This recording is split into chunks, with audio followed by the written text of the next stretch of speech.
एक और क्वेश्चन लेते हैं बच्चों। ये क्वेश्चन है, ये भी कहता है सरल कीजिए।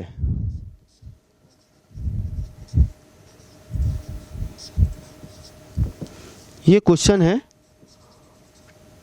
tan inverse of root over 1 plus x square -1 by x where x is not equal to 0। X 0 नहीं होना चाहिए। चलिए बच्चों इसको सरल करते हैं हम लोग। ये हमारा इनवर्स ट्रिग्नोमेट्रिक फंक्शन जो दिया है वो tan इनवर्स फंक्शन है। tan inverse of root over 1 plus x square -1 by x.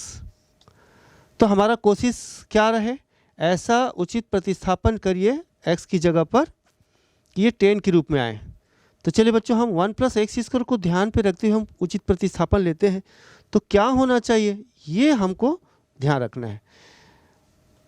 यहाँ पर हम पुट करते हैं माना x is equal to tan theta. Therefore theta is equal to हो जाएगा tan इनवर्स ऑफ x। ठीक है बच्चों, लास्ट में जवाब देते समय इसका हम उपयोग करेंगे। अभी हम ये प्रतिस्थापन, ये उचित प्रतिस्थापन है।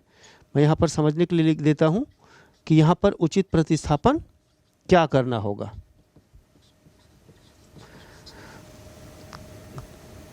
तो सामान्यतः हम इनवर्स ट्रिग्नोमेट्रिक फंक्शन को सरलतम रूप में लाने के लिए हम उचित त्रिकोणमिति प्रतिस्थापन करते हैं। तो ये हो जाएगा, इसमें प्रतिस्थापित कीजिए तो इसका रूप tan inverse of root over 1 plus tan square theta -1 by tan theta.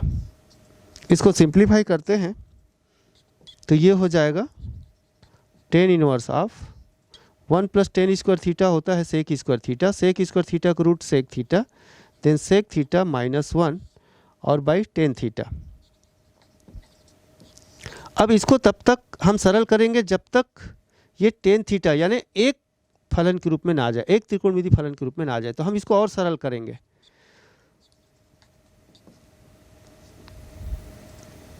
तो देयर एम्प्लॉइज ये हो जाएगा tan inverse of sec theta को चेंज करिए 1 बाई कास थीटा लिख सकते हैं -1, और इसको हम लिख सकते हैं sine theta by cos theta. तो ये हो जाएगा tan inverse of 1 minus cos theta by cos theta अपन sine theta by cos theta. Then cos theta cancel out कर देंगे तो ये बच जाएगा बच्चों tan inverse of 1 minus cos theta by sine theta. अब हम पुनः इसका फार्मूला लगाएंगे 1 माइनस कास थीटा और साइन थीटा। तो ये हो जाएगा हमारा 1 minus cos theta tan inverse of 1 minus cos theta 2 sine square theta by 2, 2 sine square theta by 2, और साइन थीटा को हम लिख सकते हैं 2 sine theta by 2 into cos theta by 2। बच्चों ये फार्मूला याद रखना है, 1 माइनस कास 2 थीटा का फार्मूला और ये साइन 2 थीटा का फार्मूला का अप्लाई करेंगे तो हम इस रूप में लिख सकेंगे। तो ये फार्मूला ध्यान रखना है। अब हम इसको फिर सरल करते हैं तो 2 कैंसिल आउट हो गया। ये फिर है साइन स्क्वायर थीटा बाई 2 के साथ एक साइन थीटा बाई 2 कैंसिल हो गया, ऊपर नीचे का, ऊपर बच गया साइन थीटा बाई 2 और by cos theta by 2।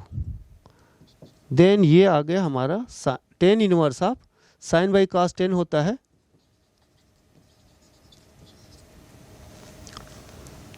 tan theta by 2। अब हम सेल्फ एडजस्टिंग प्रॉपर्टी लगाए इसमें, देन आ गया theta by 2, theta by 2 that is half theta, than half और थीटा यानी यहाँ से देखिए theta is equal tan inverse x. तो बच्चों यहाँ पर इस प्रतिलोम त्रिकोणमिति फलन का सरलतम रूप हाफ टेन इनवर्स एक्स।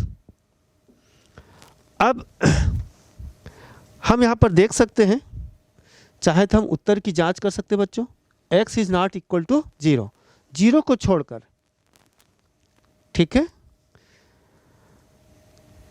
तो देखिए फंक्शन क्या है, टेन इनवर्स फंक्शन है। तो इसका जवाब जो है टेन इनवर्स फंक्शन के रेंज के अंतर्गत आना चाहिए, ठीक है बच्चों। तो इसकी जांच के लिए हम यहाँ पर ये ध्यान रखना है बच्चों कि ये हम अपने लिए कि ये सही है या नहीं है, जो कंडीशन दिया है उसके लिए हम जांच भी कर लेते हैं। लेकिन परीक्षा में पूछा जाए कि इसको सरलतम रूप में लिखिए, तो आप यहाँ ला करके छोड़ सकते हैं।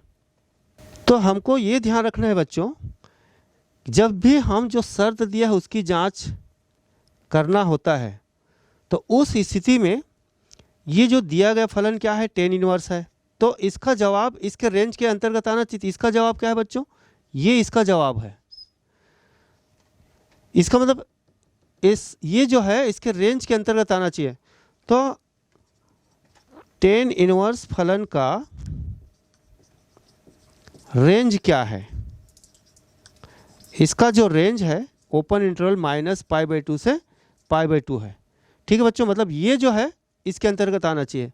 देयरफॉर हम लिख सकते हैं -π/2 is less than half tan inverse x is less than π/2। तो पहले हम हाफ हटाते हैं, ये कैंसिल हो गया, तो ये हो गया -π is less than tan inverse x is less than pi. यहाँ पर हम 10 को हटाने के, ये टेन इनवर्स को हटाने के लिए 10 ले लेते हैं, तो 10 of -π is less than 10 of tan inverse x is less than 10 of pi. इसकी वैल्यू रख दीजिए बच्चों, ये हो जाएगा 10 ऑफ -π या 10 ऑफ -θ -10 थीटा, तो ये हो जाएगा -10π इज लेस देन, ये स्वयं समंजक गुण अर्थात सेल्फ एडजस्टिंग प्रॉपर्टी लगा दीजिए, x बचेगा और 10π। तो ये है 10π 0 होता है, -0 is less then x is 0, यानी -0 तो होता नहीं है, यानी सिर्फ x जो है क्या नहीं होना चाहिए, 0 नहीं होना चाहिए, 0, ठीक है। x जो है 0 नहीं होना चाहिए, नॉट इक्वल टू। तो हम यहाँ पर कह सकते हैं, या हम कह सकते हैं यहाँ पर जो संभव नहीं है, ऐसा संभव है क्या, जो संभव नहीं है। और इसलिए बच्चों x is not equal to 0 कह सकते हैं। तो इस प्रकार से हम जो शर्त दिया गया है उसको भी हम देख सकते हैं, परख सकते हैं। लेकिन जब भी परीक्षा में पूछा जाए तो उस शर्त के साथ ही क्वेश्चन लिखा जाता है, तो आपको जांच करने की आवश्यकता नहीं है, आपको केवल सरलतम रूप में लिखना है। यहाँ तक आप ला करके छोड़ सकते हैं।